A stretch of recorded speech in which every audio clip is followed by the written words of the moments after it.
Pronto, pronto. Opa, muito obrigado aí por seguir, camarada. Ronahaha, Ronaha, não sei como se fala, me perdão. Mas obrigado pelo follow. Fique à vontade. Pega a pipoca. Salve, camarada galego. Tudo bom? Tudo bom? Como você está? A gente tá aí quase nos fins. Tem mais 2 videozinhos pra ver aí. Então, bora lá. Hospital Colônia de Barbacena, também conhecido como o Holocausto Brasileiro, pra quem não conhece. A gente vai ver aí o canal do Vogalizando a História, que vai contar um pouco dessa história aí sobre o Hospital Colônia de Barbacena. Bora lá, bora lá. Barbacena, em Minas Gerais, é conhecida como Cidade das Rosas, mas por muitos anos também foi conhecida como Cidade dos Loucos, porque ela, durante décadas, foi palco de horrores comparados aos que aconteceram em campos de concentração nazistas. Eu sou o Vog, Foi o que eu falei, Holocausto Brasileiro. bem-vindos ao Vogalizando a História, e hoje a gente vai te contar a história do Hospital Colônia de Barbacena.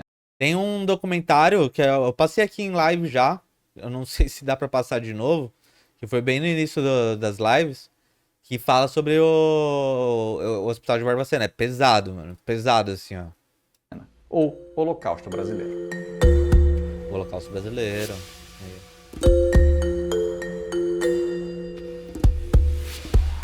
Joaquim Silvério dos Reis foi um dos traidores do movimento que a gente conhece como Inconfidência Mineira. Ele e outros caras contaram para as autoridades portuguesas o plano de revolta e a revolução foi por água abaixo. Contudo, ele recebeu terras por sua traição. E em uma delas, cresceu a Fazenda da Caveira, onde anos depois foi instalado um hospital que tinha como objetivo atender pessoas com tuberculose. Isso foi na cidade mineira de Barbacena, na Serra da Mantiqueira, a mais ou menos 170 quilômetros de Belo Horizonte, uma região de clima mais ameno e que justamente por conta desse clima se criou um mito de que o lugar era perfeito para tratar tuberculose e também transtornos mentais.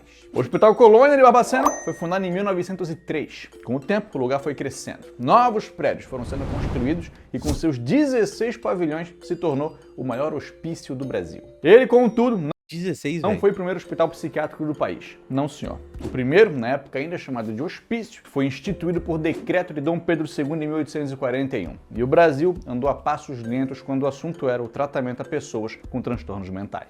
Ninguém tinha muita experiência em como lidar com esses doentes. No Colônia, apesar de ser um hospital, médicos clínicos e psiquiatras eram coisa rara até o final da década de 1950. E desde 1914, queixas já eram registradas no local. Na década A profissão de psicologia é bem recente mesmo. de 1930, as irmãs Vicentinas passam a administrar o hospital e nessa mesma década ele ficou superlotado. Vinha gente de todo o Brasil e por conta da grande falta de critério médico para as internações, isso desde a abertura, estima-se que 70% das pessoas que passaram pelo Colônia não sofriam de qualquer doença mental.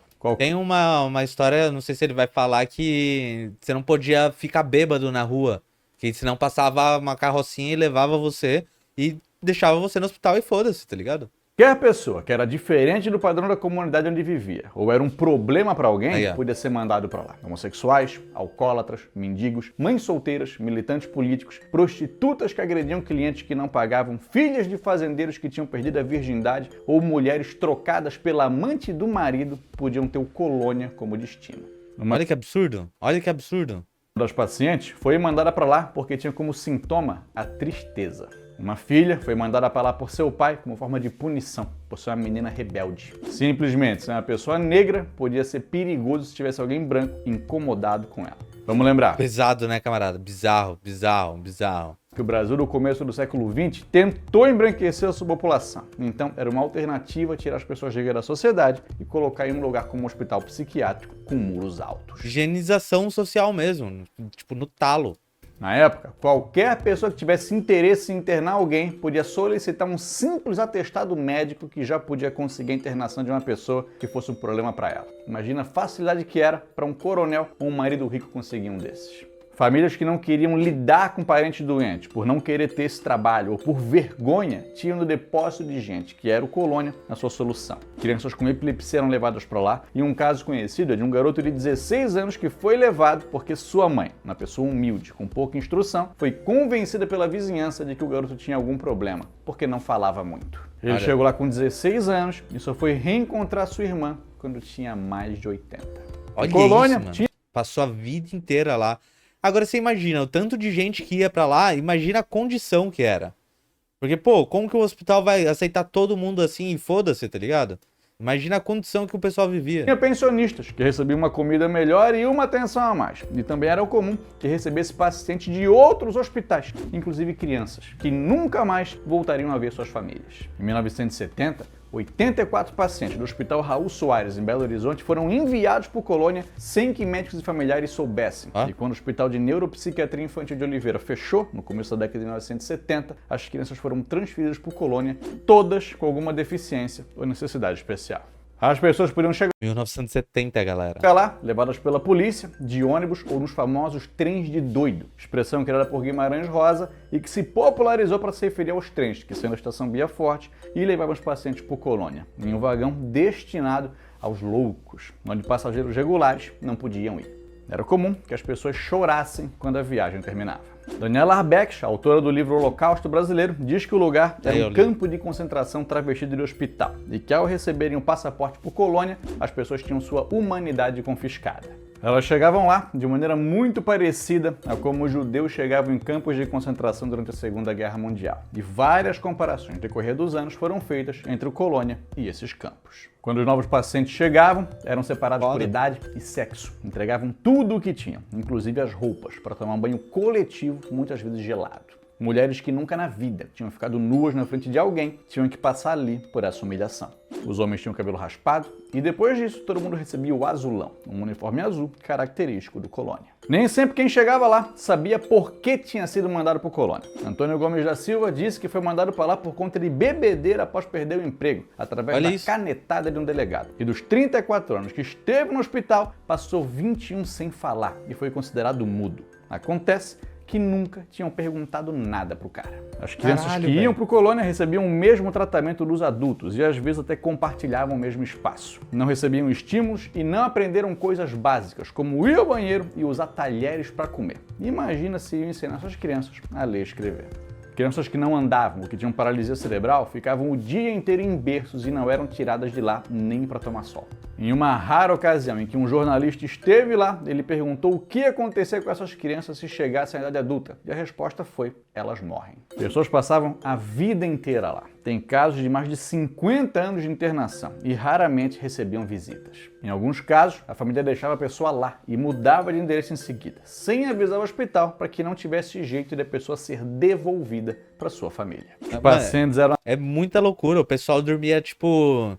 Tirava o colchão, não tinha colchão pra dormir. A galera dormia em esteira de bambu, assim, tá ligado? Era absurdo mesmo. Acordados às 5 horas da manhã e levados pro pátio, onde ficavam até a noite. Não importando se estava frio ou chovendo, em um ócio completo, sem nenhuma atividade para ser feita. O café da manhã era às 8, o almoço ao meio-dia e a janta às 5 da tarde. O café era baseado em pão e manteiga, enquanto as outras refeições tinham macarrão, arroz, feijão, carne e ovo, mas não em quantidade suficiente para alimentar bem e também sem tempero para dar sabor. O prontuário de setembro de 1981 fala do surto de uma interna chamada Sueli, que alegando estar com fome, pegou uma pomba e comeu ela na frente de todo mundo. Olha! Como autora do livro...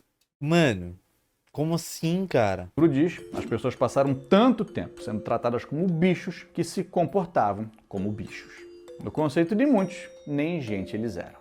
O espaço era dividido entre as pessoas e os ratos. Os pacientes bebiam água de esgoto, viviam em meio à sujeira, o cheiro era terrível, urubus pousavam em cima dos muros e quando os uniformes iam para a lavanderia, eles não tinham mais o que vestir, então eram deixados sem roupa mesmo. Um sobrevivente relatou que no começo ficar sem roupa na frente de todo mundo incomodava, mas depois se acostumava e completa dizendo que o hospital tinha roupa suficiente para todo mundo lá na lavanderia, só não dava para ninguém mesmo. Mulheres engravidavam dentro do Colônia. Era de propósito mesmo, né? Era projeto deixar a galera daquele jeito.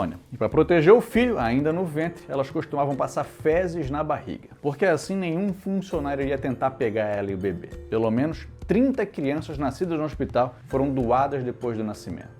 As crianças que viviam lá não estavam livres dos horrores também. Uma sobrevivente conta que quando tinha 9 anos foi estuprada dentro do hospital e um menino foi confundido com um cadáver por um fotógrafo, porque estava deitado e com o corpo cheio de mosca em cima. Raras eram as ocasiões em que os pacientes saíam do hospital, mas alguns, considerados mais aptos a viver fora dos muros, eram tirados de lá para trabalhar em construções na cidade, capinando as ruas ou fazendo algum outro serviço para a prefeitura, sem ganhar nada pelo seu trabalho. Trabalho escravo mesmo, né? Foda-se. Eu posso ouvir essa história 1000 vezes, todas as vezes a sensação de tristeza e raiva é a mesma. É bizarro, camarada, bizarro mesmo. Era um modelo de um campo de concentração nazista. E com a superlotação, a sugestão do chefe de departamento de assistência neuropsiquiátrica de Minas Gerais foi trocar camas por capim. Os pacientes dormiam uns em cima dos outros e não era incomum que os que ficassem esmagados embaixo morressem ali. Ao todo, 60 mil pessoas morreram no Colônia. 60 mil, velho. Milhares de atestados de óbito exibiam o termo enterite do alienado, termo criado para tentar explicar a morte em massa por diarreia aguda. Todo dia, uma carroça ia até o hospital para buscar os mortos, às vezes mais de uma vez por dia, e levar para o cemitério da Paz, onde eram enterrados em covas rasas. O terreno do cemitério, hoje saturado, está desativado desde a década de 1980. E como ele foi criado junto com o hospital, isso pode nos levar a acreditar que, assim como os negros não podiam ser enterrados junto com os brancos, os doidos não podiam ser enterrados junto com os normais. Um cemitério fundado junto de um hospital também pode levar à questão de que a função desse hospital não era curar. Gente que não tinha... Óbvio que não, pô.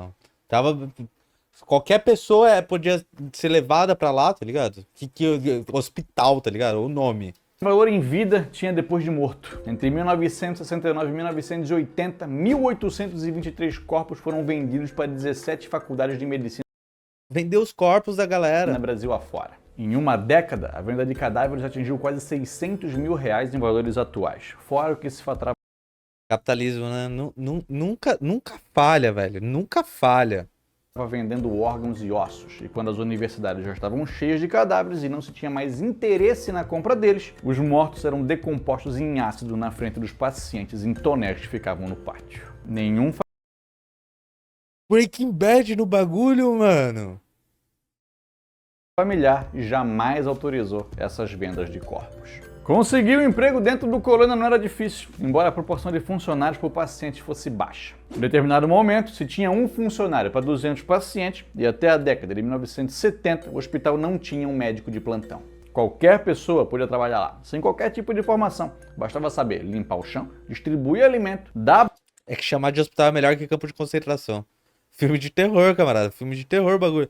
E o pior, o mais absurdo é você pensar que é 1970, tá ligado?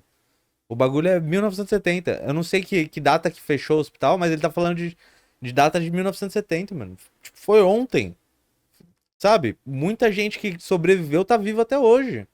Dar banho nos pacientes e aplicar medicações. Às vezes, a mesma agulha era usada em vários pacientes e os procedimentos eram feitos por pessoas sem qualquer preparação. Atos de rebeldia eram comuns e os tratamentos costumavam ser os mesmos: remédios, injeções e choques elétricos como terapia. Um ex-funcionário do hospital disse que o tratamento nem sempre tinha uma finalidade terapêutica, mas sim de contenção e intimidação. Muitos morriam no processo e até as crianças eram submetidas aos eletrochoques e cirurgias de lobotomia. Uma ex-funcionária da cozinha conta que foi tentar uma vaga no atendimento de enfermagem em 1979 e que outras 20 mulheres foram com ela para aplicar uma sessão de eletrochoques como teste para esse novo emprego. Ela contou que nunca tinha o teste de emprego da galera, velho. Feito nada parecido na vida e quis ver uma colega fazer antes de ela tentar. E quando a primeira colega fez, o primeiro paciente morreu. Elas ficaram horrorizadas, mas continuaram. Quando a segunda foi fazer, o segundo paciente também morreu. Mano, já pensou, velho? No teste de emprego você mata alguém, mano? Depois disso, essa funcionária disse que não queria mais esse cargo e que ficaria trabalhando na cozinha. Alguns funcionários não aguentavam trabalhar no Colônia por muito tempo e alguns se afeiçoavam aos pacientes sem suportar ver os maus tratos, enquanto alguns se acostumavam com as condições desumanas praticadas lá dentro. Muita gente boa também passou pelo hospital, como a irmã Mercedes, que com sensibilidade e paciência trabalhou com crianças do Colônia e conseguiu levar algumas para outra casa. E lá ensinou a usar banheiro, dormir numa cama, deixou os cabelos crescerem, fez documentos para essas pessoas e deu identidade a elas. Caralho, mano, essa mulher vai pro céu, mano. Sério, velho. Mas isso não era regra. Médicos que rompiam a cultura do silêncio eram punidos, como o chefe do serviço psiquiátrico da Fundação Hospitalar do Estado de Minas Gerais. É proibido tratar os outros bem. No final da década de 1970, e fundador da Associação Mineira de Saúde Mental, Ronaldo Simões, que denunciou no terceiro Congresso Mineiro de Psiquiatria os horrores que ele viu no Colônia. O cara perdeu o emprego, mas abalou as estruturas daquele sistema. Anos antes, em 1961, 2 jornalistas da revista O Cruzeiro, entre eles o fotógrafo Luiz Alfredo, foram até o hospital e conseguiram ali a maior quantidade de registros fotográficos da história da instituição. O fotógrafo teve a impressão de que os pacientes eram deixados ali para morrer, e a reportagem sobre o Colônia ganhou o título de Sucursal do Inferno, ocupando 5 páginas da revista. O povo se horrorizou com a matéria, os políticos prometeram mudanças, mas assim que o povo esqueceu, o hospital mais uma vez foi deixado para lá. Outro anunciante foi Francisco Paz Barreto, que quando viu a comida dos pacientes preparada, perguntou para o cozinheiro se eles criavam porcos ali, porque comida pra gente aquilo não podia ser. Indignado de que aquele lugar era um hospital, chamou o Colônia de antecâmara da morte e foi acusado de infringir a ética médica ao Ética médica? publicar artigos na imprensa criticando as práticas do hospital. O cara tava denunciando maus tratos tipo, foi acusado de infringir ética médica. Puta que pariu, velho. E os os funcionários lá não, né? Meu Deus do céu, mano. Minha mãe é da área da saúde. Ela disse que é normal esse requinte de crueldade e discriminação em asilos hoje em dia. Então, camarada, asilo é uma questão que tem que ser fiscalizado. E hospital psiquiátrico de hoje em dia também tem esse requinte de crueldade, tá? Não acha que, tipo, óbvio que não é do jeito que a gente tá vendo aí o hospital de Barbacena, né? O hospício aí. Mas ainda hoje existe um resquício de crueldade aí em hospitais psiquiátricos. Fora que também eles são usados aí pelas igrejas neopentecostais como formas de fazer lucro, tá? Então a luta antimanicomial tem que ser muito forte, a gente tem que estar muito empenhado nessa luta. Porque isso daí que ele tá mostrando, o extremo, que é isso que a gente vê em Barbacena, acabou. Mas muita coisa ainda continua. Não adianta a gente achar que, pô, acabou tudo agora mil maravilhas. Não, a gente tem que ficar de olho, porque coisas do tipo ainda estão possíveis de acontecer, tá ligado? O cara teve que responder a um processo no Conselho Regional de Medicina. É mole, cara. Um líder mundial na luta antimanicomial foi o italiano Franco Basaglia, que visitou o Colônia em 1989, levado pelo psiquiatra Antônio Soares Simone. Depois de sair do hospital, o Basaglia disse que tinha estado em um campo de concentração nazista. E como o cara tinha prestígio mundial, as declarações que ele fez à imprensa sobre os horrores que ele viu pegaram muito mal. A culpa disso recaiu no Antônio. Precisou de vários, velho. Que levou o cara lá, porra. E chegaram a cogitar a cassação do diploma dele. No mesmo ano, o jornal Estado de Minas publicou uma série de reportagens chamada Os Porões da Loucura, de autoria de Irã Firmino, o primeiro jornalista a ir lá desde a ida dos caras do Cruzeiro em 1961. E para fechar 1979, Elvésio Raton filmou seu documentário Em Nome da Razão dentro do Colônia, expondo para o mundo as atrocidades que aconteciam ali. E quando chega a década de 1980, até 1980 o bagulho, as coisas começaram a mudar. Lentamente, mas foi mudando e as condições foram melhorando. As crianças foram tiradas do mesmo espaço dos adultos e transferências indiscriminadas de outros lugares para lá também foram proibidas. O atendimento foi regionalizado. Só o sul de Minas, a zona da mata e as vertentes podiam mandar pacientes por colônia e pacientes com melhor nível de independência foram retirados de pavilhões, voltando para o convívio social, vivendo em residências terapêuticas. De 1986 para cá, mais de 30 delas foram construídas e várias pessoas... A colônia fechou as portas no fim da década de 1980. E alguns sobreviventes recebem acompanhamento no Centro Hospitalar Psiquiátrico de Barbacena. Mano, durou até 1980, velho. Retomaram sua humanidade. Em 1996, também foi aberto o Museu da Loucura, dentro do Centro Hospitalar Psiquiátrico de Barbacena, contando a história do Colônia e fazendo um paralelo com o tratamento psiquiátrico hoje em dia. A ideia de criação desse museu sofreu resistência. Houve quem dissesse que isso mancha a história da cidade e placas instaladas na BR-040 dizendo visite o Museu da Loucura foram retiradas por ordem de políticos que negavam o passado da cidade. Olha. O museu é bem visitado e serve como tributo às 60 mil vítimas do hospital, sendo peça... Mano, até arrepia, velho. 60 mil pessoas, mano. Importante para que essa tragédia não seja esquecida. E a gente pode se perguntar quem é o culpado por tudo isso. O Estado brasileiro? os médicos, enfermeiros, mas a verdade é que não existe um culpado, a sociedade que foi conivente. Como a Daniela Arbex diz, foram 8 décadas de violações de direitos, de tortura, fome e frio. E para que uma tragédia dessa aconteça por 80 anos, uma grande omissão coletiva aconteceu em Barbacena. O vídeo de hoje chegou ao fim. A gente recomenda que tu leia o Holocausto Brasileiro, da Daniela Arbex, se quiser saber mais sobre essa história, e também que assista ao documentário sobre o Colônia. O link para ele está aqui na descrição. Aproveita para curtir nosso vídeo, que é uma forma de valorizar o nosso trabalho aqui no YouTube. Divulga também, manda essa história para outras pessoas que tu conhece e se inscreve aqui no canal, porque toda terça e quinta-feira vai ter vídeo novo. Se tu já... Bom, vocalizando a história, mandando a letra mais uma vez, né? O cara é brabo. Vários vídeos dele são foda pra caralho. Ó, o documentário aqui, ó. Acho que não foi esse que eu assisti. Não. Tem vários documentários, tá, galera? Vários documentários sobre o Hospital de Barbacena aí. E... Quer ver, ó? Ó, Holocausto Brasileiro. Em Nome da Razão. Eu já assisti... Esse daqui eu assisti em live outra vez, tá? Mas tem vários aí sobre o Hospital de Barbacena. Você consegue achar aqui, ó. Auschwitz brasileiro. Tal. Fechou, galera? Pesado, né? Pesado.